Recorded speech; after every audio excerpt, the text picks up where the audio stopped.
Hello and welcome to another edition of the Blue and Gold Gridiron Show, where this week we are super excited to have head football coach at Southside Batesville, Kenny Simpson, on the show. I've talked about on previous episodes how much I enjoy all his football content and all the stuff he does for the coaching community. So I'm going to try my best not to fanboy out today, but I'm super excited to have him on the show.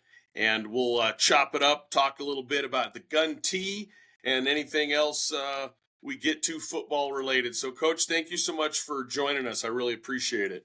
Man, thanks for having me. I appreciate you putting out content. There's always room for more. There is a lot of good stuff, but like I said, I was telling some of our coaches that I credit you guys with making me enjoy the treadmill now, because I can hop on, listen to one of your podcasts, and it just the time seems to fly by. Which I've tried music, I've tried everything, and something about listening to football stuff helps me. So thanks again. Before we get in, though, just want to take a moment to thank School Funder. In these budget crunching times, fundraising is vital for your teams. If you're looking for the easiest, most money your team will make, let me tell you about School Funder. They are the only online fundraising company in America that lets you keep all your team raises. No more high unnecessary fees. Sound too good to be true? I thought so as well, but I can personally tell you we used them last year for our lift-a-thon, which we were planning on doing anyway, as part of our testing, which most coaches do a little bit of strength testing. And in just a few short days, we were able to raise $12,000 last spring with our lift-a-thon. So really thankful for everything they do. And the biggest part is we kept all of it, except just the 3% credit card fee. With other companies, we would have to give upwards of over $2,000. The extra money we kept with School Funder mattered, as it was used to feed the team all year. And we also are using that to feed our kids off-season workouts. Our kids leave off-season workouts with protein bars and chocolate milk and PB&Js and all kinds of goodies, and wouldn't have been able to do that without School Funder. You wouldn't give up 20% of the wins your team earns, so why give up 20% of the money they earn if you no longer have to? Teams all over the U.S. and all over the U.S. and Arizona are switching to School Funder. I highly recommend you visit schoolfunder.org. That's SCHOOLFUNDR.org. And if you do that, please tell them that the Blue and Gold Gridiron Show sent you, as it helps out the show. And while we're on that vein, if you get a chance, please like and subscribe to the program. We're trying to grow our audience and get to reach as many coaches as possible and get to talk to as many football minds as possible. The primary goal of our show is to try to hopefully further the coaching profession, what I believe is one of the best professions out there. I don't think there's too many jobs where you would voluntarily work for below minimum wage because you love it so much, but we do. And if we can reach more coaches and get to talk to more people like the great Coach Simpson here, it would be awesome for us. So please like and subscribe, and let's get into the topic at hand. Coach runs the gun tee system. Gotten a chance, if you haven't, you should really check out. He has tons of great content. His belly play is one that we added, kind of a combination of what Fair State does and a little bit of what Coach Chip has drawn up. I love that play. I think it's a great compliment to power. We'll get into that, and he's got tons of great stuff. I believe over 40 books, just finished up a 13-1 season at Southside Batesville, and I think it's important context-wise to understand. I know Coach took over a program that probably wasn't in such great shape, and it's a process. It takes a long time, and if it takes a village to raise a child, it certainly takes a lot to have a great football program, and certainly a football program that's gone 13-1. Number of guys back on offense. We'll be excited to watch Coach Simpson next year and everything he does for that program. But first question, Coach, is it most important as a coach that you know your system and tailor it to your personnel, or do you coach what you know? That's a tough one. Yeah, it's a tough one. I think, obviously you've got to tailor what you have to your athletes, but you can't coach something that you aren't fundamentally aware of. So for us, I think it's important, some type of system, whatever that might be. And obviously For us, that's the gun tee, but there are other systems that are good. That being said, you need to spend your time studying a system that's going to fit the demographics of your school. And, air raid's a great system. If you don't have the kids to run it, it's not going to work. And same thing with flexbone or gun or anything. So I do think it's really important that you consider what you have, and look at what's coming through and make sure that you're matching it to them. But I also believe that a good system should be able to adapt and adjust to different personnel groups each year. We have different groups every year. We don't change offenses, but it looks different because we run the concepts that work with the athletes that we have that year. Great answer, Coach. Appreciate that. One of the things I thought was interesting that we've talked about, we did a number of episodes on program building, and something that we have in similarities.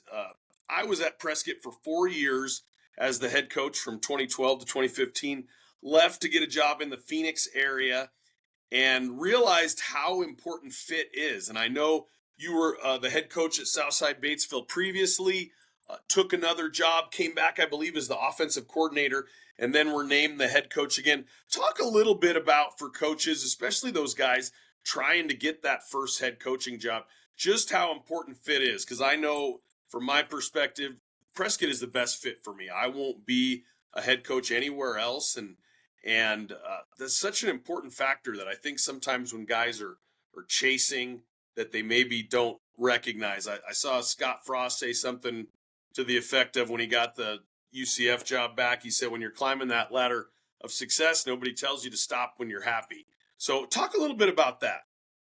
Yeah, I do I'll get to that for sure. So a lot of guys know that around 2020, with COVID, was changed everybody's life, and it changed ours dramatically. That was the year I started producing materials for coaches, and at that point, I thought it was a side hobby and it was kind of fun, and I enjoyed doing it. And then COVID hit, and of course, you got a lot of time now, so now you can produce a lot of stuff. That was the year I took the job at Cersei, and so for me, I hate to give them a bad rep because they treated me well at Cersei, and I think it would have been a good deal had I continued to stay. But my passion was working with coaches and traveling the country and doing that kind of stuff. And at a new school where you don't really, have a lot of equity you've built up, or that kind of trust, that was going to be an issue. And nobody there was ugly to me. I voluntarily decided that I wanted to move back to a place I was comfortable, where we had kind of built things. So I do want to kind of say that up front. Cersei was a good school, and I think it could have been a really good place to be. But to get to your question, when we decided, hey, let's step back here, and I was just going to be an assistant, and I'm still trying to be just an assistant. I'm the head coach here, but my goal is to work back to just being an offensive coordinator. And so that's probably going to happen in the near future. At least that's kind of what I hope. I enjoy being a head coach, but you know how much time that takes. And so Southside kind of made sense to us because that was family. We had grown up here. We'd kind of built the program and took the job as an OC, and then it opened back up because the guy took a job back in his hometown. It was a good fit for him. But to get to your question, I think that's a really important thing for a lot of coaches to understand, that one, being a head coach is not all it's cracked up to be. Like a lot of guys that have never been a head coach, until you sit in that seat, you don't realize that there's a lot of things about that are tough, that make coaching not as fun as when you were just an assistant. One, you're dealing mainly with adults now instead of with kids. You're dealing with the parts of the program that aren't fun. Fundraising, grade checks, lining up buses, just that's basically your entire job is that. Whereas an assistant, you get to really spend time on scheme, really spend time on relationships with kids, the kind of fun stuff. And the second part of what you said is, sometimes you find a job you're really, really good at, and you have an opportunity to move up, what you consider up, and you need to ask those hard questions of, why am I taking this job? Sometimes maybe it's a huge financial thing that your family needs, and that's what you need to do. But sometimes guys will make the move up, and like Scott Frost, who you mentioned, realize that maybe I should have stayed where I was. That wasn't the case with me, but I've seen it with a lot of other coaches And the other thing I'll caution first year guys, you mentioned first year head coaches, is you got to be careful the first job you take. Because I remember when I was 27 when I got my first head coaching job, and so I talk a lot about this. I probably would have taken any job in America that would have given me a head coach job. Like that's how bad I wanted to be a head coach. I got very, very fortunate that I stepped into a pretty good job, my first head coaching job. Had I stepped into Southside my first time as a head coach, it would not have been good, because it was a job that needed a lot of work. My resume was not very good at Southside early. It took us a long time to get to where we are now. Um, so I think a lot of guys will jump into that first head coaching job just because they desperately want to be a head coach, and they'll take a really bad job. And you got to be careful with that because that can really kind of blackball. I mean, you take a first time head coaching job, you go 0-10 and 0-10, it's going to be really hard to climb out of that hole that you got into. So I would caution young coaches on that one. Be careful about the job that you take. Well, Coach, I know I'm familiar with your story as a football coach, but for those of our listeners that aren't, tell us a little bit about your coaching career. Yeah, so I started coaching in Alabama. Was an assistant coach in Huntsville area at Madison Academy. Worked my way up from junior high up to varsity, and then took a defensive coordinator job at 25 in Montgomery, Alabama, and then was fortunate enough to kind of stumble into a head coaching job at 27. That job was not a really great job at the time. They were 4-16 the previous 2 years. We had pretty quick success. We were able to have kind of back-to-back winning seasons. I was the coach of the year from Montgomery area. So a lot of things went well. Then left to come to Arkansas. We wanted to get back. I graduated from Harding University, so not very far down the road from where I am now in Searcy. And so took this job to get closer to where we were. My wife's family was out in this area in Texas, so it kind of got us close. But this job was difficult. They had been lost 28 games in a row before I took it. They'd won 3 or 4 games in 5 or 6 years, so it was a tough job, and it wasn't instant success. We had 3 or 4 years there where I didn't know if we were ever going to get it turned around.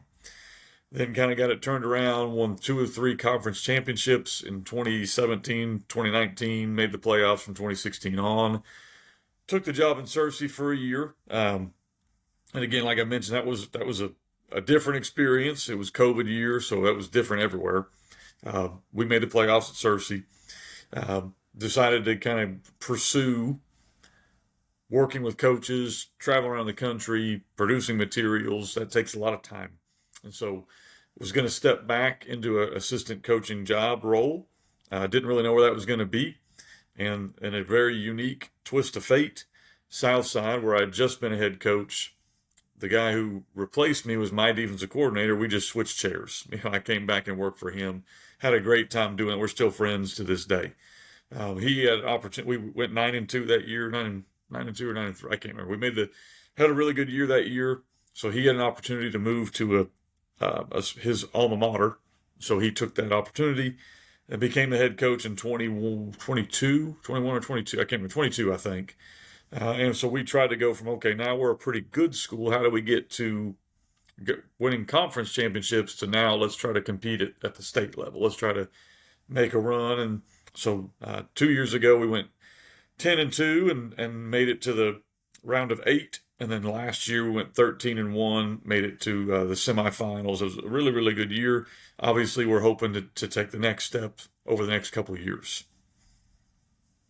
Well, Coach, I know you've been involved and coached in a lot of different systems, so we're going to dive into a little bit about the gun T now. What do you think about the gun T offensive system gives you an advantage? Well, when I took the job at Southside, I had run Tony Franklin's system. I'm a big fan of Tony Franklin. I think he's got some great stuff. It just did not work for our kids, because we didn't have quite the athletes that I had in Montgomery where it did work. So we had to find something different. And we studied the wing T.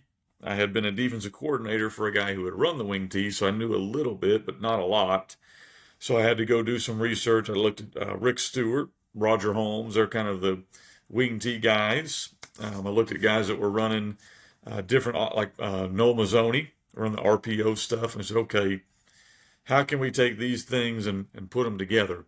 Try to have, instead of having the worst of both, how can we get the best of both? How can we get the best of the spread world and the RPO world and the best of the wing T world with the deception angle blocking that will work with our kids?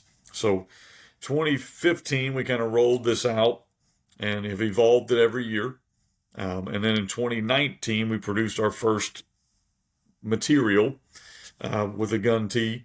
And from then, I've tried to produce something every year as we've evolved the offense. So essentially, we have the wing tee running capabilities mixed in with the RPO game, and then mixed in, if you have a quarterback that can do it, mixed in with some of the Tony Franklin type concepts in the passing game. That was the premise of the offense. Of course, each year we adjust and we adapt, and so we'll add a new RPO, or we'll add a little wrinkle, and we've gotten really big into formation. So I started producing books on how to use our offensive system to get into unlimited formations with unbalanced and tight end wings and all kinds of stuff that are different.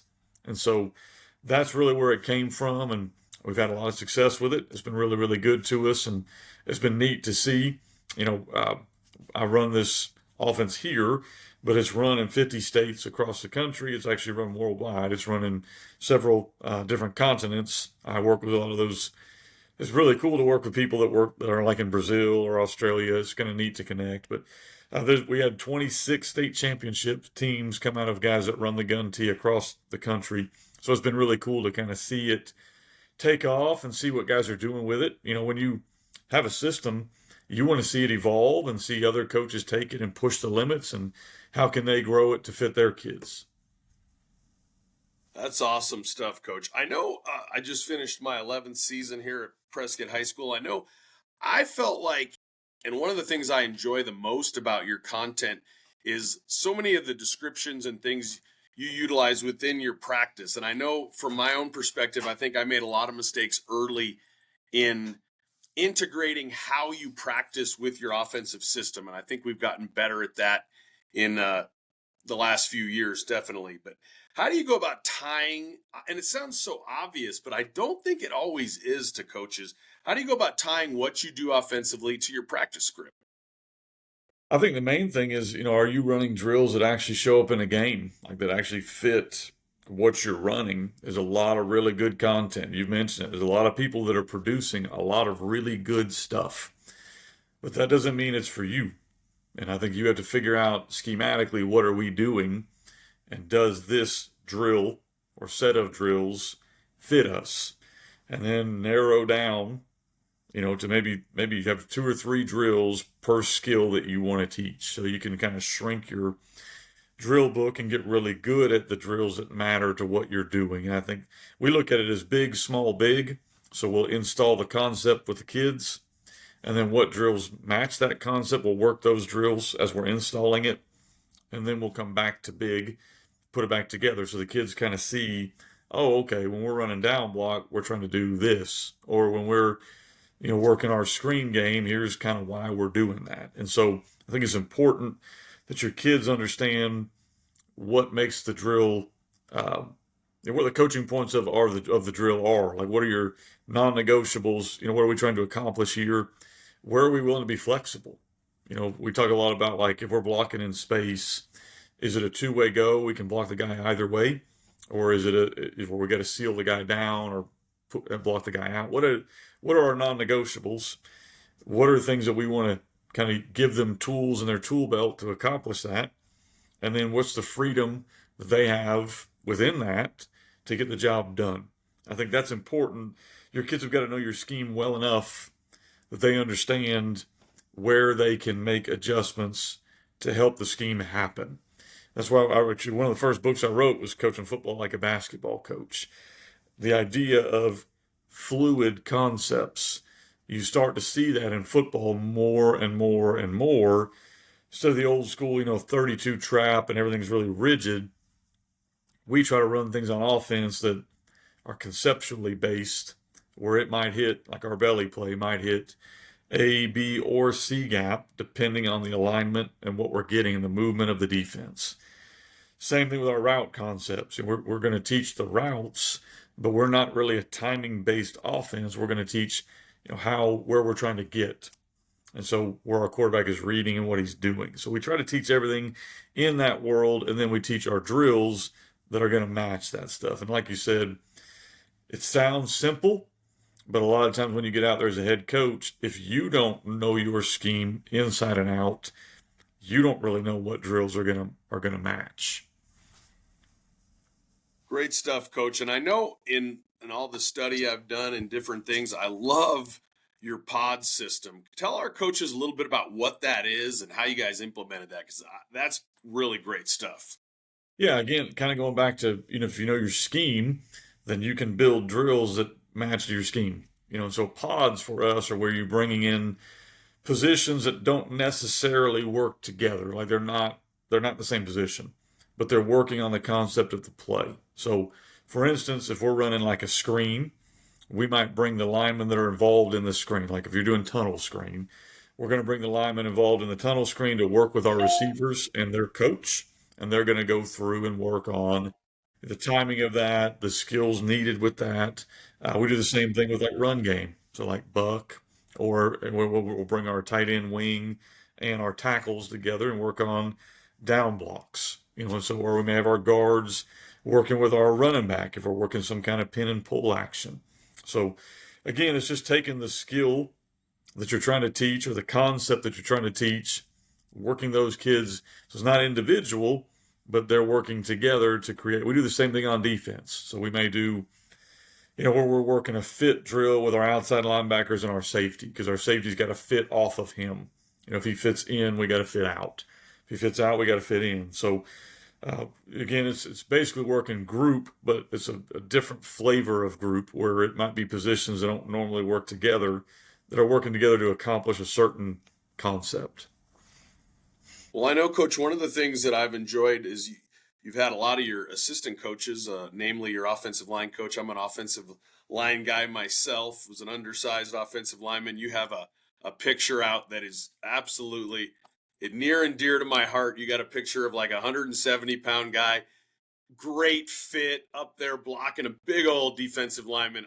I absolutely love it. I showed a couple of our guys it because it's a fantastic picture. But this is just a question I know you've talked about, and this is exactly how we used to do it. We would change our angle on the down block. We would try to get head to the via the neck, hand under the armpit to elevate the shoulder, and the other hand, the inside hand, to that far breastplate.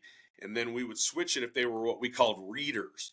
But incidentally, how much do you see reader? Because I stopped teaching that because we just don't see a lot of readers anymore. We see so many aggressive up the field type defenses in the Arkansas area. How much do you feel like the defensive linemen are trying to read and get across those down blocks, or how much are they just trying to wreak havoc and get in the backfield and maybe cut off those guards and things like that?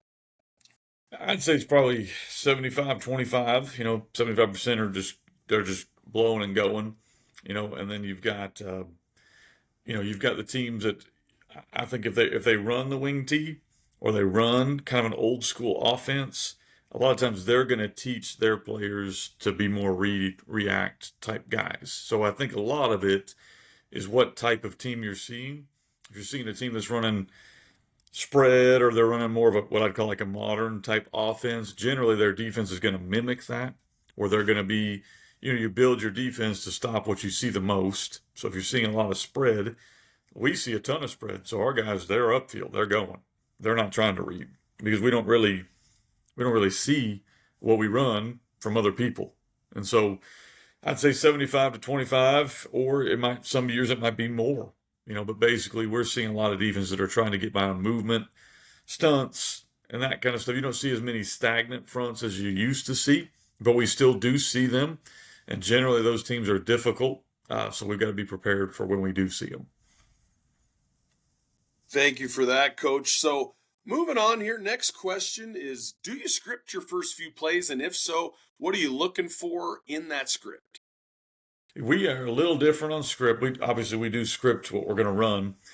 We will script our first 3 plays of our first 3 drives. And so for us, there's a couple reasons for that. One is we rotate kids. So a lot of our kids have to play both ways.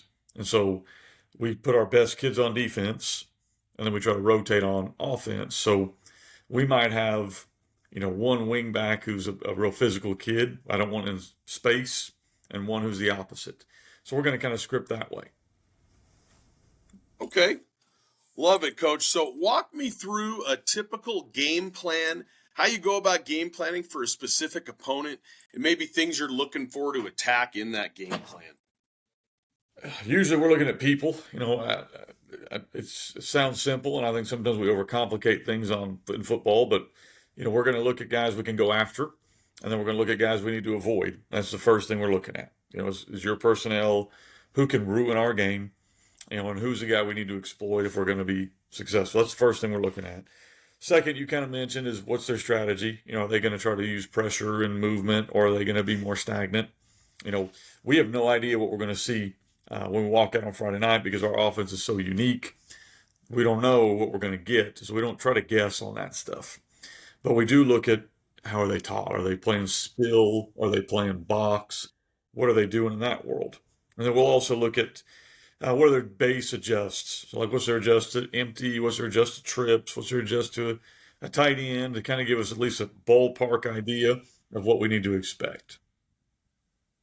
Love it, Coach. Thank you. And this is one I always enjoy asking coaches because there's really vast differences. And I know you put out some content on this and I enjoyed it. But what does your call sheet look like?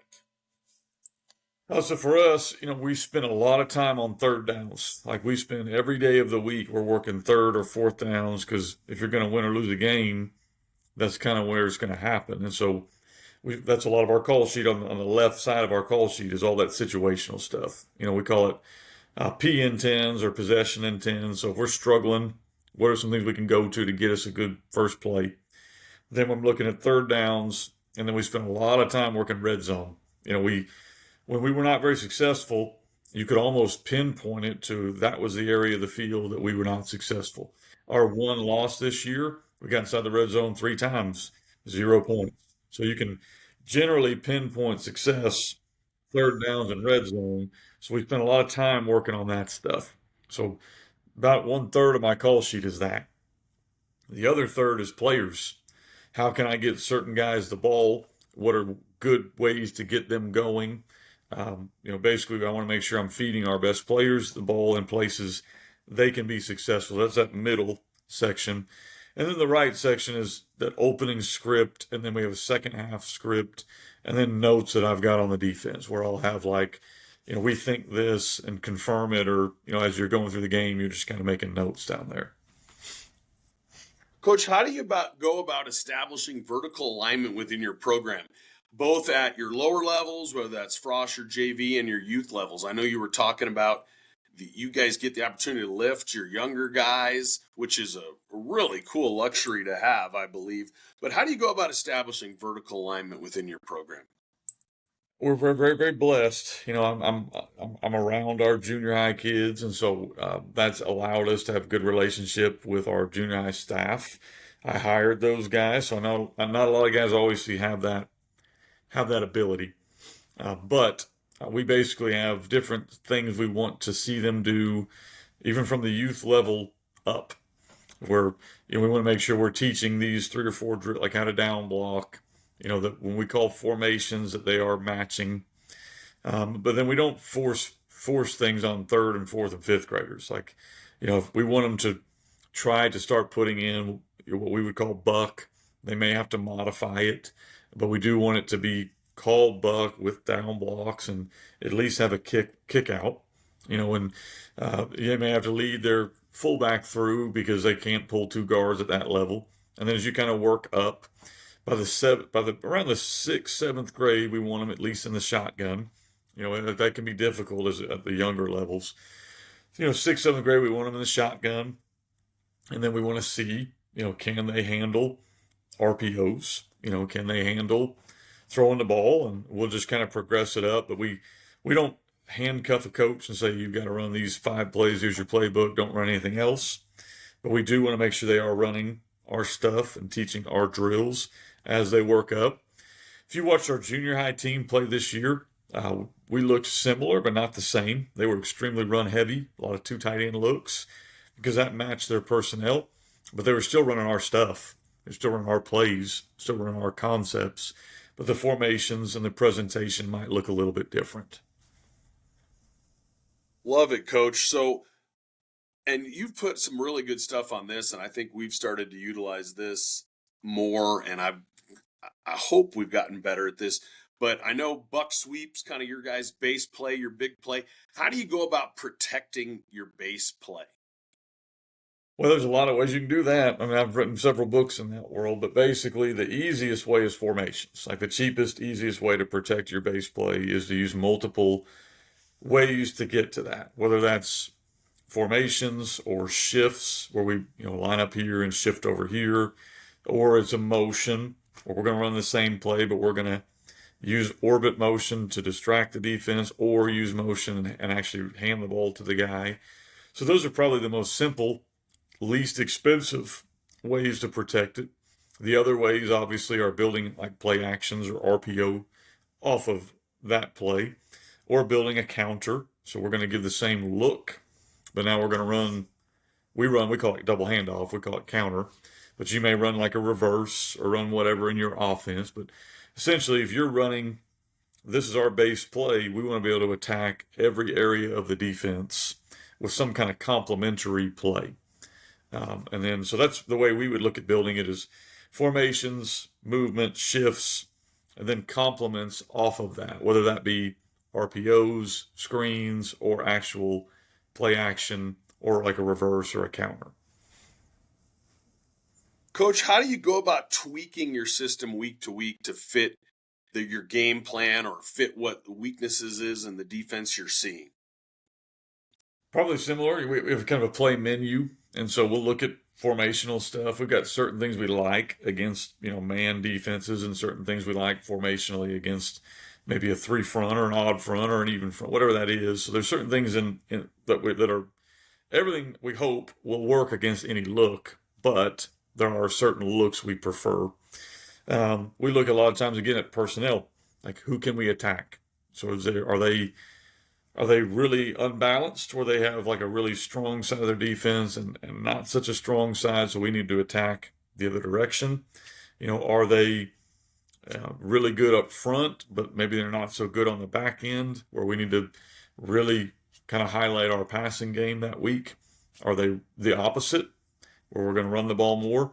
So that's kind of stuff we're going to look at. We're not going to put new plays in, but we're going to look at formational stuff that will help us, different areas of our playbook that we want to highlight, and then maybe a different RPO that we want to pull out to attack a certain player. Coach, I know in the last 4 years in our system, one of the things that we've big feed the cats guy, and since we've implemented that, we've seen a lot more success on the field, which is it's been invigorating for the kids and the coaches. But walk me through a typical practice week of a game week. For us, so you're talking about just from like Monday forward? From Monday on. Monday Okay. on. So usually we have Monday JV games, so it's always kind of fun. But our Mondays, usually we don't go more than about an hour 15 on the field. And we're heavy special teams on Mondays, heavy, because usually that's the one, that and defense are the two that are going to have to tweak the most. Like, I'm not trying to be ugly about offense, but we kind of know what we're going to do. It's just different things we're going to pull out. So Monday, we really spend more time on special teams and defense. We do run, our base drills, and we'll introduce what we think about the defense. And if we're working a shift that we maybe haven't worked in a bit, we'll kind of bring that out, or an RPO. We want to highlight, want to make sure we're on the same page. Or a lot of times we'll have a different way to get to a formation, like a shift we're going to use that we want to walk through on offense on Monday. On Tuesday, that's generally going to be our more difficult day, where we're going to go a little bit longer, about 45 minutes of offensive work total. So about probably 15 to 20 of individual or pod work, and then about 20 to 20 minutes worth of team offense, where we're going to work different areas of the field, third downs, red zone, whatever that might be. Then Wednesday's similar to Tuesday, but we dial it back a little bit less individual time, a little bit less team time, to about 35 minutes. Thursday is usually for us pretty much like everybody else, I'd imagine. We're going to kind of walk through our script, make sure we feel good about our third down plays and our red zone plays. But that's basically offensively what the week looks like. We'll watch film of the opponent on Monday and Tuesday. Usually we'll watch our own practice film on Wednesday and kind of a mix on Thursday. Love it, Coach. I know there's a lot of spread guys, air raid guys specifically, that are big on the 3-day install. And this is one of the questions that there's been when we've been talking to coaches on the show here. Really, the answers have varied dramatically. But how do you go about installing your offense in terms of how long it takes to get everything in? And do you do a 3-day install? We've heard everything from 3-day install to 20. So this answer has been all over the place, and I always find this interesting to hear a coach's perspective on this. I think you can get our base stuff in probably 2 3 days. I think you can get it in. It won't be clean, and you won't have all the drill work that you need to do to get it where you want it. But I think you could probably get the base elements of our offense in 2 to 3 days. It would probably take longer, depending on how deep down the rabbit hole you want to go in the RPO world or formation world. So those are the things as we're putting it in with our own team. We're usually putting in the base elements, during the spring. And then around the summer, we have a little bit of time in the summer we can work with our kids. That's when we'll start playing around with formational stuff, different RPOs, different little wrinkles. And then in August, we kind of look at, okay, what's worked, what hasn't worked, and we start dialing stuff back and focusing on the things we know we're gonna really use that season. Coach, I think I might have stole this question from your podcast, but this has been one that I think has been kind of fun. If you had only 5 concepts to pick, both run and pass, and I think I know where you're going to go with this. For me, it'd be power counter, lead G, and we would run Yankee and some type of naked. But if you had 5 concepts total to pick in your offense, both run and pass, what would they be? And why? Oh man, I'd say we would. I'm gonna steal. We're gonna go buck with some type of RPO with it, and so I don't know if that's a 2-for-1. We're gonna call that one. So buck with one RPO. Probably gonna run counter. If you run buck, you got to run counter. We would probably run some version of our belly play both ways. So that's 3. That's my 3 runs. And then pass game wise, man, I think we've been running some choice stuff. I think that's kind of been good for us. So we probably run some choice and some kind of rail concept that marries really well with buck. We're going to bring that running back on the wheel and bring the tight end and wing over. So we run choice probably to the twins, and over to the other side we'll run some kind of rail concept. Love it, Coach. So I just finished my 25th year. I know you've also been coaching 20 plus years. What would you say are the biggest differences between young Coach Simpson and more seasoned veteran Coach Simpson? Um, I'd say I would like to say I'm more patient, but I think probably I'm not more patient. I've just learned how to hide it better.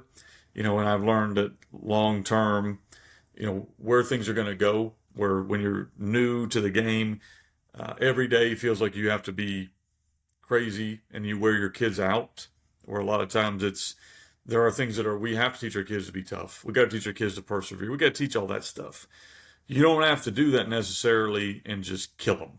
Like there are ways you can do that and have your kids fresh for down the road. I think the way I treat my assistant coaches is probably improved. I bet if they were on the podcast, hopefully they would agree. Where now I've given them a lot more. I've coached them more and then given them more freedom. Where in the past, I didn't know how to do that. So I basically micromanaged everything. And I think as I've gotten older, I've learned to have the uncomfortable conversation with the coach. But once we got to the point where he's ready to go, let him go and give him some freedom on how they want to do things. I think that's been some big things. And I think I've started to realize that as I've gotten older, most of the people I work with are adults. As I get farther from the kids, I love the kids, but they view me as an old man now, and they're going to relate a lot well to our younger coaches. So I try to kind of work through the younger coaches to have a better impact on the kids. That's one I've definitely seen. I think one of the biggest values of having if you have an entire coaching staff of guys that are always, go on top of the kids, a little bit more old school, I think you're probably not going to have very many kids out. But if you have one of those, I think it becomes almost charming, which is kind of interesting. You can do an entire podcast on this one, but what do you think are some of the best ways you go about developing your assistant coaches? You touched on that a little bit, but I think head coaches everywhere, I know myself included, this is one that I find really interesting because that's just going to help your football team and your program is developing those coaches. And I think that's a skill I hope I've gotten better at in terms of giving them, empowering them in different things, but also giving them the opportunity to grow as football coaches. Yeah, I think for the most part, not every coach is this way, but most of them are. Coaches want to be held accountable. They want to get better. That's kind of what we want. I think that when you're dealing with a grown man, it's not the same as with a kid. But that's it. There's two sides to that coin. I tell my coaches, that's right. I need to treat you with a lot more respect than I treat these kids. You need to act like a man and not a boy. And I think that that's a conversation that you got to have up front. And so if that expectation is being met, if they are being responsible and being coachable, then I think you need to find ways to give them autonomy in certain areas of the team. Whether that be, hey, you're in charge of picking out the helmet design this year, you're in charge of our social media this year, you're in charge of this event we're going to do, or hey, I want you to be in charge of something within the team, X and O wise. I've challenged my offensive coordinator this year to come up with 2 or 3 pass concepts, and I have not given him any guidance. I want him to go do his own thing, but he's earned that right. He's earned that right. Coach Gould obviously has earned a lot of rights from me, so he's researching some different techniques he wants to look at, and I think you have to make sure you're on the same page with them. But then you mentioned you got to empower them to work, but you also have to give them guardrails. And when they're early on, those guardrails are kind of tight. You got to kind of live in this lane. And as you guys get more trust or you've been around longer, the guardrails get wider and wider and wider. I've been blessed, and I'm sure you probably have too, if you coach long enough, where I've got 4 or 5 of my assistants that are now head coaches somewhere else. And so that's the ultimate goal for me, is to get these guys ready for when their moment comes, that they can be successful as a head coach. Not everybody has that desire. So I think it's important you figure out which of your coaches want that, and I give those guys more on their plate. Not because I don't like them, because they want to be a head coach, or they need to kind of see some of the really bad parts about being a head coach. It's not because I'm just going to dump work on you, but you need to come sit in some of these meetings that aren't fun, and you need to come be a part of some of the jobs that aren't fun, because that's going to be you. And if a guy doesn't desire to be a head coach, no problem, but I'm not going to make him do that stuff, because that doesn't really fit with what he wants. I'm going to try to use him in other ways for our program. So I think a lot of it is very much a case-by-case basis of what coach you have, how wide the guardrails can be, what they want to do, but with responsibility, just like comes expectations from me. If I'm going to give you things, there are expectations, because ultimately they're not going to fire the assistant coach. They're going to fire the head coach, especially if you live in the South. So it's got to be done the way you expect it to be done before you can trust to give it to them. All really, really good stuff there, Coach. Let me ask you, and this could possibly change year to year, how many concepts do you think you have the ability to carry both within your system and week to week? Do you carry everything in every game plan? And how many run concepts, how many pass concepts do you think is too much or just the right amount at the high school level? Because I think that's a balancing act for a lot of coaches as well. It is. Now we're heavy run, so I think it depends on what your style of offense is. I would say that in a good year, if we throw the ball more than normal, we're going to be 75-25. So just kind of know that up front. But we have 6 run concepts, 3 to the strong side, 3 to the quick side. If we didn't run it as much, I'd probably cut that down to 4. Passing game concept wise, we're probably going to carry 2 to 3 quick game concepts. We'll probably carry 2 to 3 RPOs, and then we'll carry a play action for our run game. So that's stuff that I know every year we're going to carry. Like every single year, We're going to have that.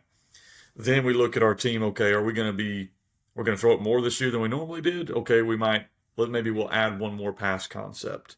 Or there's been years where we've had kind of a wildcat kid at quarterback, and we said, okay, we know we're not going to throw it, so not that much. So now we're going to add maybe another run or two concepts in there, where maybe we're going to work power read or work option or work something where we're going to work this because we don't throw it very well.